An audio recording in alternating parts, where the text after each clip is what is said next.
আমরা দীর্ঘদিন ফাঁসিবাদ বিরোধী আন্দোলন করেছি, সংগ্রাম করেছিলাম। আমরা রাজপথ থেকে কখনো বিচ্যুতি হইনি। আমরা রাজপথে ছিলাম, আপনাদেরকে সাথে নিয়ে আমরা আন্দোলন করেছিলাম। আমি আপনাদের কাছে জানতে চাই, যাকে প্রার্থী করা হয়েছে তার কোন রাজনৈতিক ইতিহাস আছে? সে কি এলাকায় ছিল? তার বিরুদ্ধে কোনো মামলা হামলা আছে? সে কি রাজপথে কোনোদিন ছিল? সে একজন ফাঁসিবাদের দোষর। সে আরামে এসে ব্যবসা করেছে, বাণিজ্য করেছে।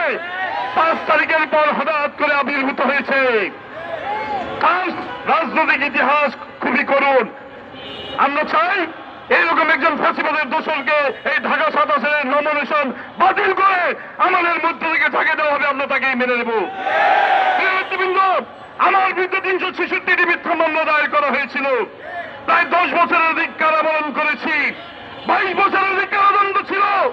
আমি বাকশালদের ফাঁসিবাদের হত্যাকারীতে আমার পরিবারের প্রায় 550 মিথ্যা মামলা দায়ের করা হয়েছিল। আমরা রাজপথ থেকে বিচ্যুত হইনি, আমরা রাজপথে ছিলাম। কাজে আমরা মনে করি এইরকম একজন ফাঁসিবাদের দোষরকে এই ঢাকা 7 আসনের নমিনেশন বাতিল করে অন্য যে কোনো একজন নির্যাতিত পরিবারের মধ্য থেকে দেওয়া হোক।